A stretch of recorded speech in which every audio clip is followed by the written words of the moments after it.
Welcome everyone. आज हम start करेंगे एडमिशन ऑफ पार्टनर। अभी तुम लोग बता सकते हो एडमिशन क्यों किया जाता है? अगर हम लोग के पास दो पार्टनर है, तीसरा पार्टनर को क्यों लाया जाता है? कुछ आइडिया? कैपिटल बढ़ाने के लिए। अगर मेरे को कैपिटल ज्यादा चाहिए तो मैं दूसरा एक पार्टनर को लेके आएगा, पार्टनर कैपिटल लेके आएगा, कैपिटल के साथ गुडविल लेके आएगा। हम लोग जब भी एडमिट करते हैं उसके साथ और क्या होएगा कि हम लोग को हेल्प होएगा और एक हेल्पिंग हैंड बढ़ जाएगा। इस रीजन से एडमिशन करना पड़ता है, मतलब नया पार्टनर को लेके आना पड़ता है। जब भी हम नया पार्टनर को लेके आ रहा है तो कुछ फॉर्मेलिटीज रहता है। ठीक है, कंटिन्यू फिर। ओके, हो जाएगा।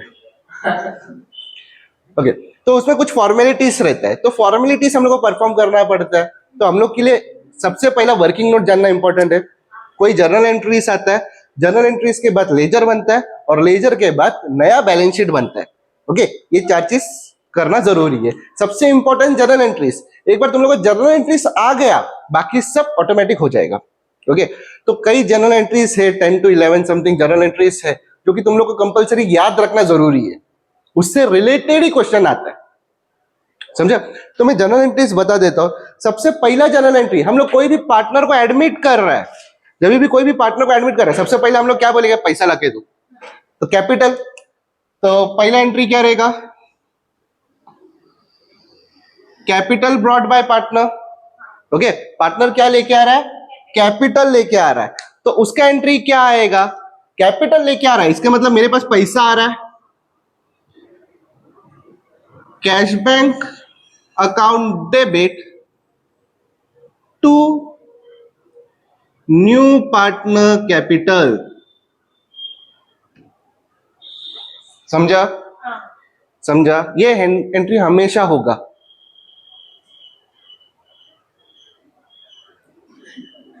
ये एंट्री हमेशा होगा। ओके, क्या बोला? समझा? ओके, तो 1 मार्क्स मिल गया इधर। दूसरा एंट्री, अभी सिर्फ कैपिटल लेके आएगा क्या? हम लोग बोले गुडविल भी लेके, हम लोग इतने साल से मेहनत कर रहा है, बराबर? तो क्या एंट्री आएगा? Second, goodwill brought by partner. तो गुडविल लेके आ रहा है, इसका मतलब अपने पास क्या आने वाला है? पैसा आने वाला है। तो एंट्री क्या आएगा?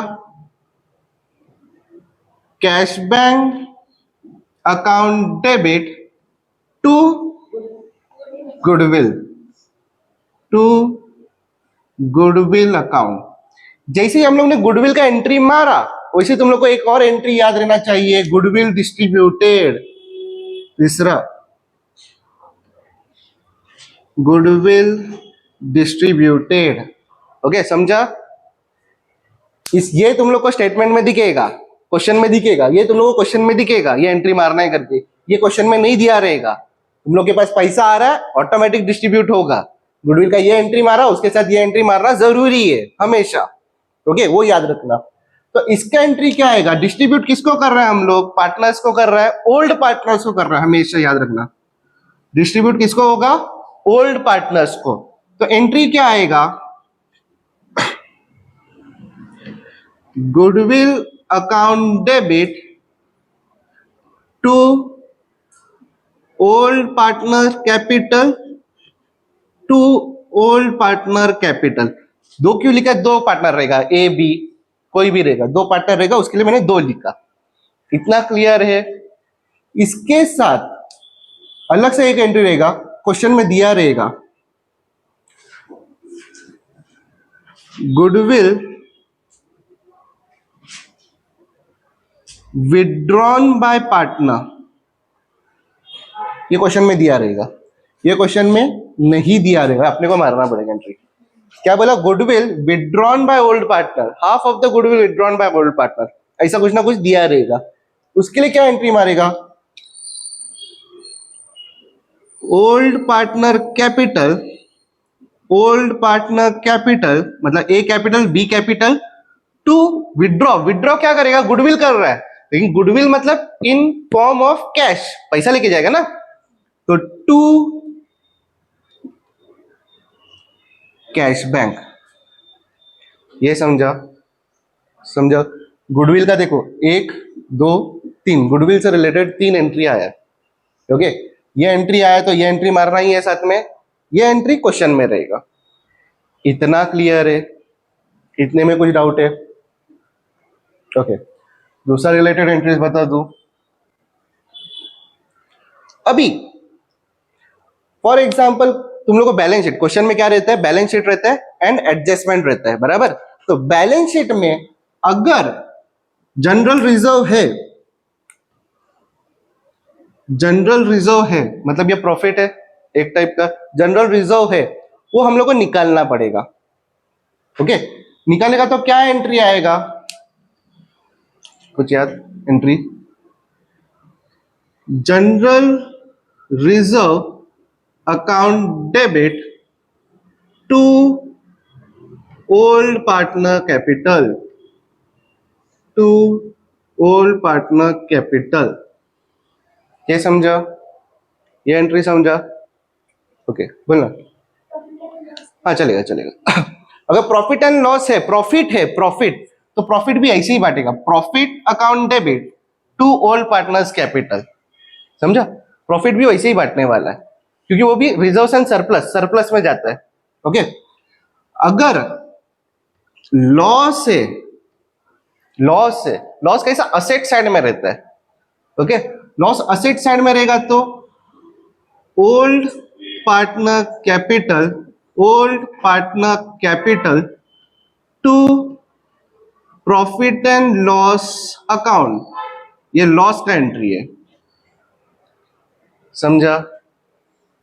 क्लियर है? ओके, अगर क्वेश्चन में गुडविल है, मतलब बैलेंस शीट में गुडविल है,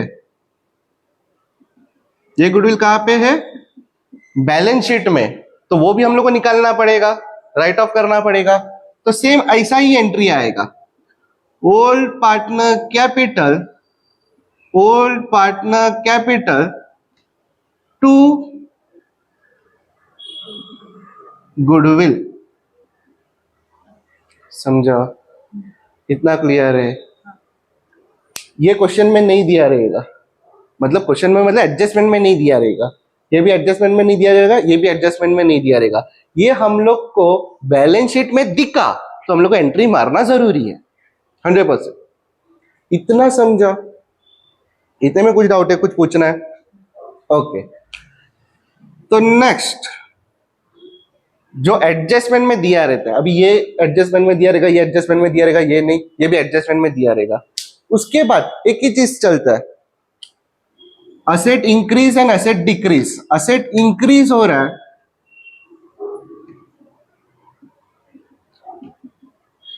असेट इंक्रीज हो रहा है, तो एंट्री क्या आएगा? कोई भी हो, assets account debit to revaluation. समझा? असेट इंक्रीज हो रहा है तो क्या आएगा? Asset account debit to revaluation. और अगर असेट डिक्रीज हो रहा है, असेट क्या हो रहा है? डिक्रीज हो रहा है, तो एंट्री क्या आएगा? Revaluation to assets. ये समझा? समझा? असेट इंक्रीज हो रहा है तो डेबिट, असेट डिक्रीज हो रहा है तो credit. Clear? 10th entry same to liabilities, liabilities increase and liabilities decrease. Liability increase हो रहा है तो एंट्री क्या आएगा? असेट नहीं, रीवैल्यूएशन टू लाइबिलिटीज। अगर डिक्रीज हो रहा है तो ऑपोजिट, लाइबिलिटीज टू रीवैल्यूएशन। समझो? ओके, उसके बाद क्या आएगा? रीवैल्यूएशन एक्सपेंसेस, रिकंस्ट्रक्शन एक्सपेंसेस, उससे रिलेटेड रहेगा। कोई एक्सपेंसेस हो रहा है,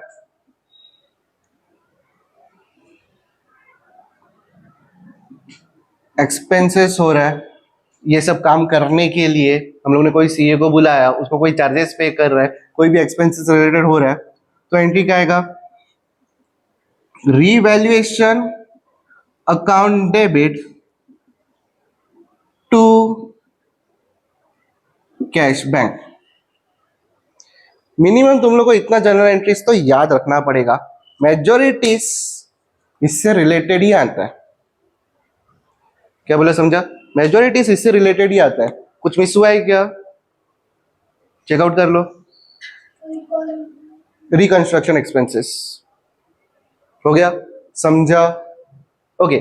और आगे जाके एक एंट्री अलग सा आ सकता है, वो तुम लोग, अगर तुम लोग को बेसिक जनरल एंट्री का नॉलेज रहेगा तुम लोग वो मार सकते हो, लेकिन मेन बेस ये है, समझा? इसमें ये आएगा ही आएगा, ये आएगा ही आएगा, ये आए तो ये आएगा, ये डिपेंड्स, ऑप्शनल है। इसमें भी चांसेस है, 1 2 3 चांसेस, इन तीनों में से एक आने का चांसेस रहता है, जो कि हिडन एडजस्टमेंट जैसा है। एडजस्टमेंट नहीं है लेकिन एंट्री दिखेगा। ओके, इसमें से एक ना एक असेट इंक्रीज हो रहा है, डिक्रीज हो रहा है, कोई ना कोई आएगा। लाइबिलिटीज इंक्रीज हो रहा है, डिक्रीज हो रहा है, आ रहा है, ये चांसेस कम है। General reserve transfer. ओके, समझा? बेस समझा? ओके, तो ये लिख के ले लो। इसके बाद में वर्किंग नोट का कैलकुलेशन बताएगा, उसके बाद हम लोग एक सम कर लेंगे। अब तक हम लोगों ने जनरल एंट्रीज देख लिया, वो जनरल एंट्रीज तुम लोग को याद करना पड़ेगा। उसके बाद कई वर्किंग नोट्स से, तो हम लोग वर्किंग नोट्स कैसा फॉर्म करते हैं, कैसा बनाते हैं, हम लोग वो चेकआउट कर लेंगे। जस्ट हम लोग इलस्ट्रेशंस रीड करना पड़ेगा, तो उसमें से हम लोग जब सबसे पहला सम सॉल्व करते हैं वर्किंग नोट करना पड़ता है। रीड कर। The balance sheet of Sujata and Purnima, who shared profit equally, was as follows. Okay, profit sharing कैसा है? इक्वल है। इक्वल है मतलब 1:1। इसका टोटल कितना हुआ? 2। ये याद रखना। आगे। On 1st April 2018, Aparna joins the firm as a third partner for first 1/5 okay. share. तो नया पार्टनर, न्यू पार्टनर आया, उसको हम लोग को कितना देना है? 1/5 देना है। ओके, तो हम लोग को न्यू पीएसआर निकालना पड़ेगा। पहला हम लोग रेशो ऐसा बांट रहे हैं। ओके, अभी नया एक जन आ रहा है, उसको भी रेशो बांटना पड़ रहा है ना, तो हम लोग क्या निकालेंगे? New PSR. उसके लिए फॉर्मूला क्या है? Old ratio into balance of 1, बराबर? ओके, सबसे पहला ओल्ड रेशो तो यहां से मिल गया, लेकिन बैलेंस ऑफ 1 निकालना पड़ेगा। तो balance of 1 is equal to 1 minus 1/5। ये 1/5 कहां से मिला समझा? 1, जो कि बैलेंस ऑफ 1 निकालना है अपने को। ओके, तो ये इससे मल्टीप्लाई होगा, तो 5 माइनस 1/5, तो इसका आंसर कितना आया? 4/5। कितना समझा? अभी यही चीज हम लोग फॉर्मूला में डालेंगे। पहला पार्टनर, पार्टनर्स कौन कौन है? पार्टनर कैपिटल, Aparna और Purnima. बराबर। नया पार्टनर कौन है? नया पार्टनर अपर्णा है, बराबर। इधर कैपिटल में क्या? सुजाता एंड पूर्णिमा। तो सुजाता का is equal to old ratio, मतलब 1/2, 1 ये और डिवाइडेड बाय टोटल, ये समझा, into balance of 1। Balance of 1 मतलब 4/5, जो कि ये आंसर आया है, ये समझा? इतना समझा?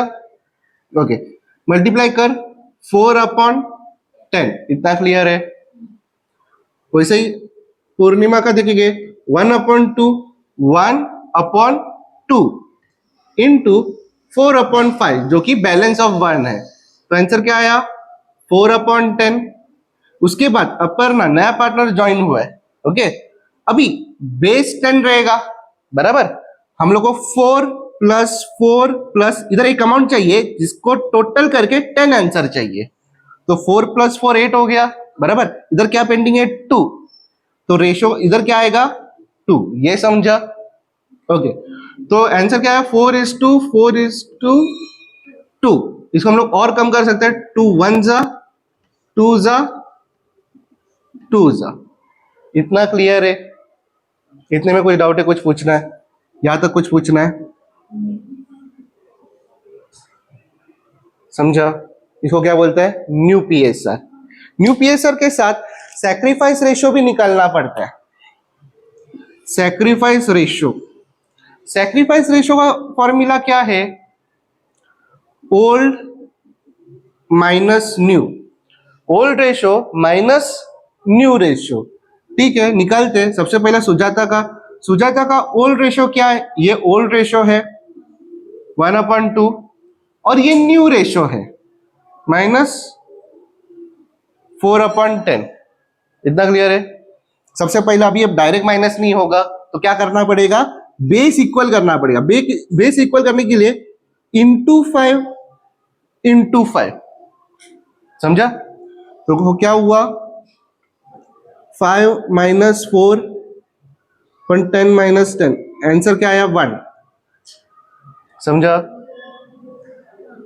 वैसा ही पूर्णिमा का 1/2 - 4/10, सेम बेस इक्वल करना है, इंटू 5 तो 5 - 4 10 - 10 इज इक्वल टू क्या आया? 1।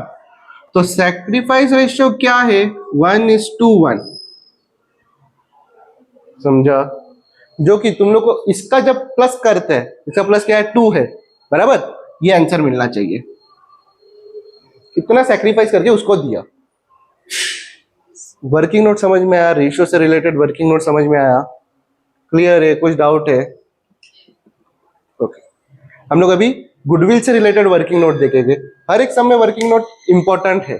कभी कभी सैक्रिफाइस रेशियो डायरेक्ट दिया रहता है क्वेश्चन में, तो ये निकालने की जरूरत नहीं, ये निकाल लेना। समझा?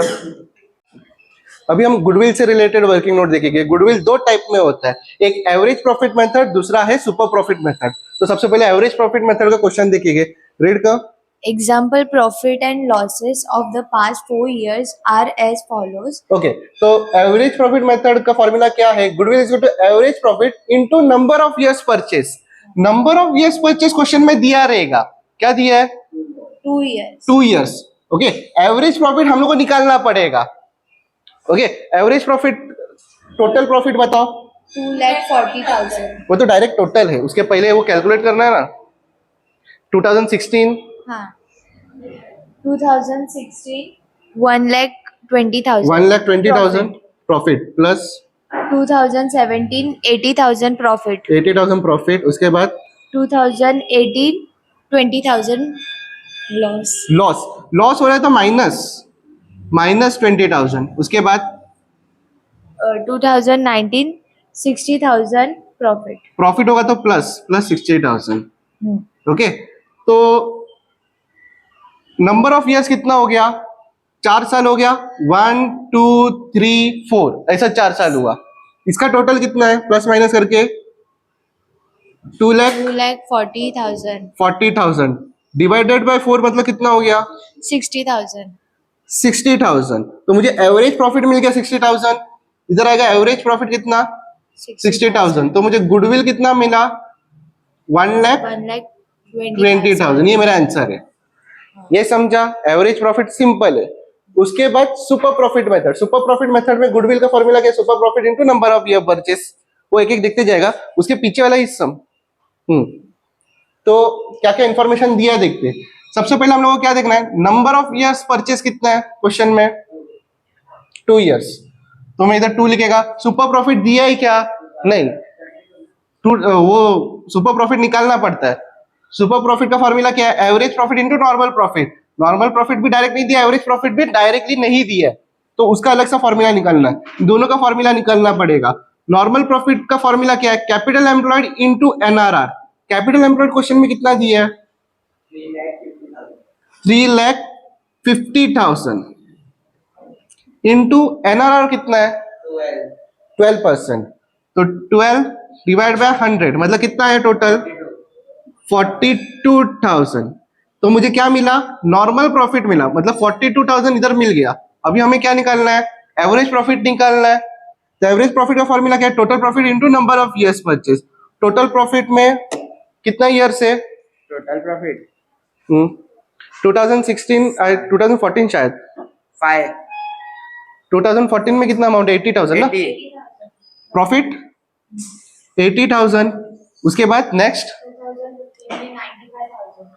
2015 में 95,000 क्या प्रॉफिट की लॉस? प्रॉफिट प्रॉफिट 95,000 2016 में 110 2016 में 110 प्रॉफिट की लॉस प्रॉफिट 110 बोलते जा, नहीं तो प्लस माइनस में गड़बड़ हो जाएगा। माइनस लॉसेस लॉस कितना? 40,000। नेक्स्ट 85,000 प्लस प्लस प्रॉफिट कितना? 85,000। नेक्स्ट हुआ बस खत्म। कितना ईयर से? 1 2 3 4 5 तो टोटल कितना इसका? 3,30,000 30 3,30,000 divide by divided by 5 years, कितना आंसर आया? 66 66,000। ओके, तो एवरेज प्रॉफिट हम लोग को मिला 66,000, माइनस करके कितना मिला? 24,000। ये 24,000 क्या है? सुपर प्रॉफिट है, यहाँ पे लिखेगा 24,000 मल्टीप्लाई करके कितना मिला? 48 48,000। ये हमें क्या मिला? गुडविल सुपर प्रॉफिट मेथड में। समझा? हाँ। ये इंपॉर्टेंट है। ओके, ध्यान देना, हो जाएगा। ये वर्किंग नोट है और सम्स हम लोग नेक्स्ट लेक्चर में करेंगे। Thank you